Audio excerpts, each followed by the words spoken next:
Mesdames et messieurs, bonsoir à tous et bienvenue. Afin d'en savoir davantage sur l'homme et sur ses actions dans la région du Kabadougou, l'équipe de Denguélé TV est venue aujourd'hui à la rencontre de M. Cissé Dramane.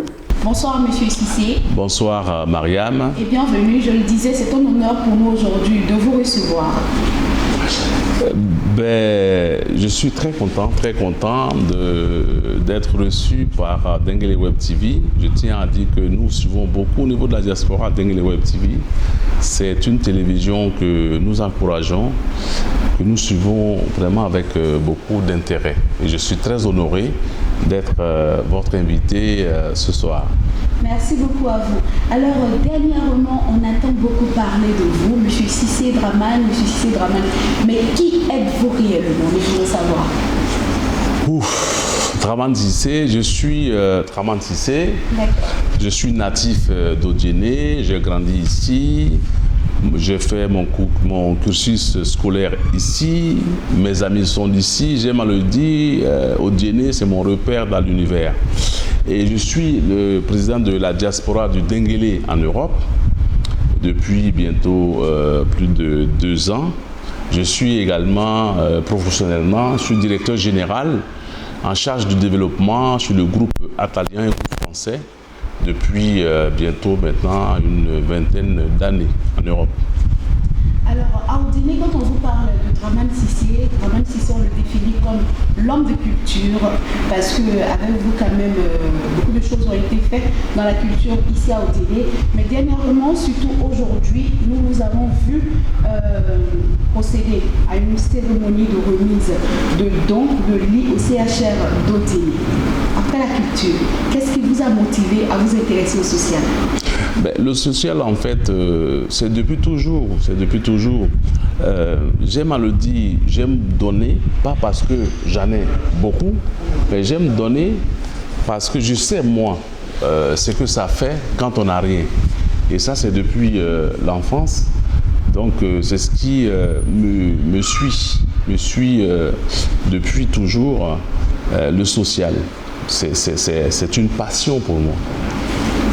Aujourd'hui, les lits que vous avez offerts au CHR d'Odjéné, visiblement, ce sont des lits qui coûtent extrêmement cher, selon ceux qui connaissent très bien la qualité, le rapport qualité-prix.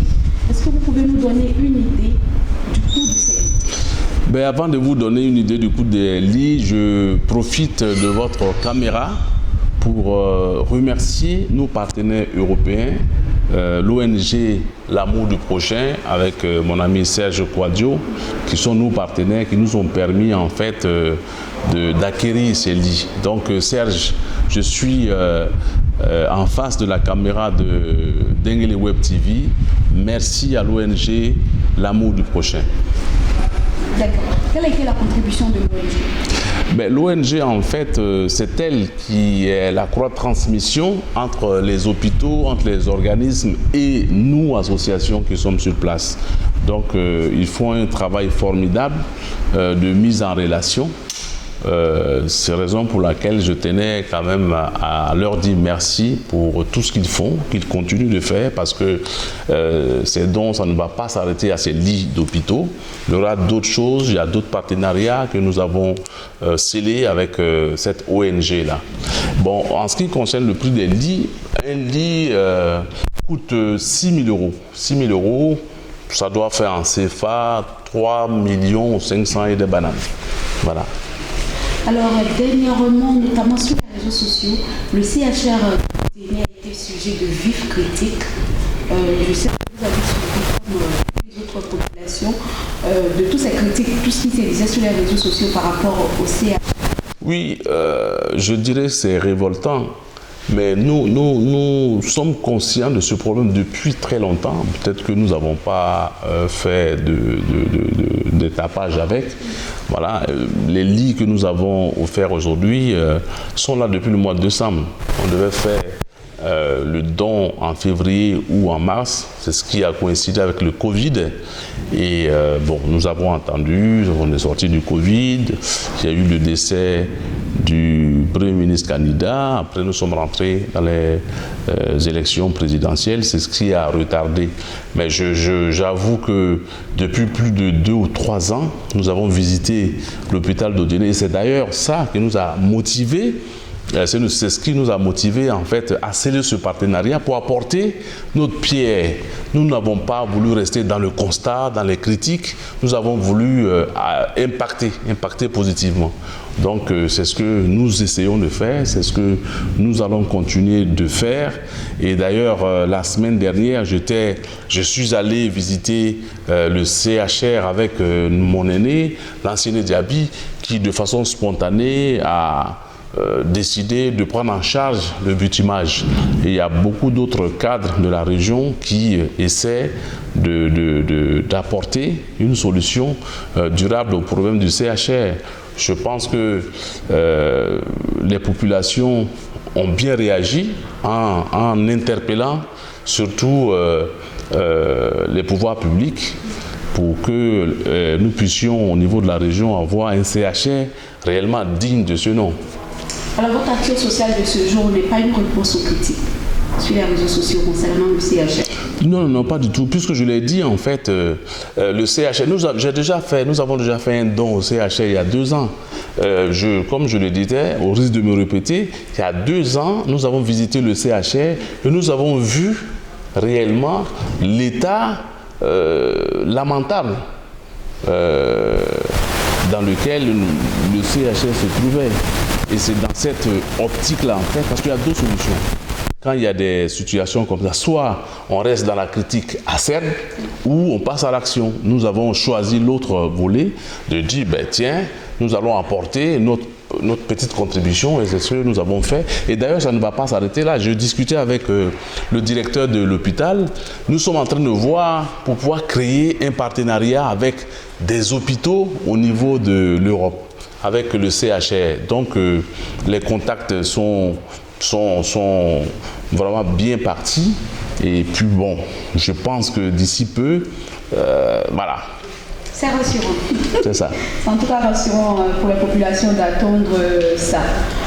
Votre action sociale d'aujourd'hui, parce que c'est de ça que nous allons parler dans cette interview, est-ce que c'est une action sociale comme toutes les autres ou une action politique? Parce que nous, on a une habitude ici. Voilà, les cadres de la région, quand ils commencent déjà à s'investir sur le terrain dans les actions sociales, automatiquement, on fait le rapport avec la politique. Dites-nous tout. Pour ceux qui me connaissent, en fait, savent que depuis je suis dans le domaine du social. Et mes actions sociales n'ont pas commencé aujourd'hui à Odiéné. Sans fausse modestie, je suis l'initiateur du prix d'excellence dans le Denguélé, le prix du mérite dans le Denguélé au niveau de l'éducation. Récemment, nous avons en projet la construction d'une école que nous avons ficelée avec le groupe Magic System. La mairie nous a donné un terrain et puis bientôt l'école va voir le jour. N'eût été le Covid, l'école serait pratiquement achevée. Et donc, au niveau de la ville d'Odiéné, il y a longtemps, je dirais même depuis toujours, comme je vous ai dit tout à l'heure, je suis né ici et depuis toujours, le social m'a toujours habité. Voilà, il y a beaucoup d'actions sociales que nous avons menées au niveau du sport, au niveau de la culture, au niveau de l'éducation, aujourd'hui au niveau de la santé. Et je tiens à le dire, il faut dissocier le social de la politique. Voilà, il faut dissocier le social de la politique politicienne et la politique sociale. Et vous savez, même si on va en profondeur en fait, quand vous prenez le mot politique, la définition étymologique du mot politique, c'est la gestion saine de la cité. C'est-à-dire c'est le bien-être des populations. Donc en principe, sans fausse hypocrisie, quand on aime sa population, le social, ça doit couler de source. Est-ce que vous voulez nous dire que vous êtes politicien dans le sang? Non, pas du tout. Moi, je pense que tout est politique. C'est ce que j'ai dit tout à l'heure. Ça dépend. On doit s'en tenir à la définition de la politique que vous avez donnée. Parce que à travers vos actions sociales, je trouve quand même que vous avez quand même ce que vous recherchez, c'est le bien-être de la population. De la population, voilà, c'est ça. Est-ce que vous êtes un peu politique? Est-ce que Dramane Sissé est politique? Si rechercher le bien-être de la population, c'est la politique, je suis engagé jusqu'au cou. Voilà. Je vais vous dire une chose. Au niveau, j'ai créé, et qui est toujours d'actualité, Afro-Fasoko, le Fasoko, le Festival des arts sociaux culturels d'Odiéné. Qui a eu sa première et sa deuxième édition. Voilà, depuis 2013. Et je pense que la ville d'Odiéné doit être dotée d'un festival, vu la richesse du patrimoine culturel. Vous voyez, quand je fais ça, c'est pas politique. C'est pour, comment dirais-je, donner une lumière à cette ville-là. Voilà, donc j'ai voilà, sur le monde, sur les autres cultures. Donc voilà. Merci beaucoup. Cette fois-ci, c'était la santé. Vous êtes déjà investi dans le domaine de l'éducation.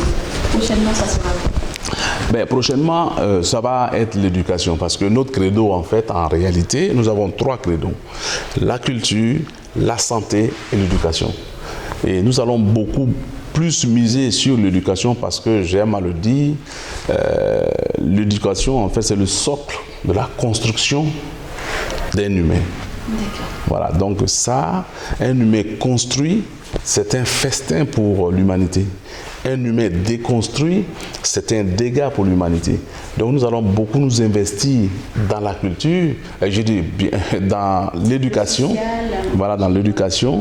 Et je pense qu'une région comme la région de Denguélé a besoin de ça. Et je suis très fier, je suis content d'avoir en face de moi une journaliste avec un talent. Voilà, c'est aussi faire la promotion du genre. Voilà, donc c'est une fierté. Je suis content de me retrouver à Odiéné en face. C'est moi qui voilà. Alors, à travers ces actions sociales que vous posez, qu'est-ce que vous attendez de la population? Qu'est-ce que vous attendez de vos aînés? Aujourd'hui, en fait, au niveau des populations, je dirais, moi, j'essaie de faire ma part, en fait. J'essaie de faire ma part. Vous savez, c'est facile la critique. Moi, j'aime pas la polémique, j'aime pas les critiques. J'aime apporter des solutions. J'aime à le dire. C'est comme le petit oiseau, le colibri. Voilà, face à un grand incendie, il vient, il prend de l'eau et puis hop, il essaie d'éteindre le feu. Donc moi, j'essaie de faire ma part. Bien que vous pensiez que les actions que vous posez, c'est votre part que vous apportez à l'édifice Denguélé, est-ce que vous ne souhaiteriez pas quand même que vos aînés, que vos collègues vous emboîtent le pas? Je le redis encore, vous savez, la seule personne que vous pouvez corriger, la seule personne que vous pouvez changer, c'est vous-même. Voilà, donc quand vous vous appliquez à vous corriger, quand vous vous appliquez à aller vers la perfection, les autres, ça suit. Et comme je l'ai dit tout à l'heure, c'est facile de critiquer. Et c'est facile de faire des critiques, c'est facile de faire des polémiques, mais c'est l'action, c'est faire. Voilà, moi je préfère me concentrer sur ma petite personne, humblement et modestement, apporter de façon modeste ce que je peux apporter, et voilà, sans verser dans la morale, en fait. Quel appel voulez-vous lancer? L'appel que je vais aujourd'hui lancer, c'est, puisque je suis président de la diaspora de tout le Denguélé, donc je voudrais lancer un appel à l'ensemble des fils et filles du Denguélé, d'ici, de la diaspora. Lancer un appel à la cohésion, à la paix, à bouger ensemble. C'était ça le rêve des pères fondateurs du grand Denguélé. Voilà, c'est cet appel-là, en fait, l'appel de la paix, de la cohésion des fils et filles du Denguélé. Voilà. Merci beaucoup à vous, M. Dramane Sissé. Nous sommes à la fin de cette interview.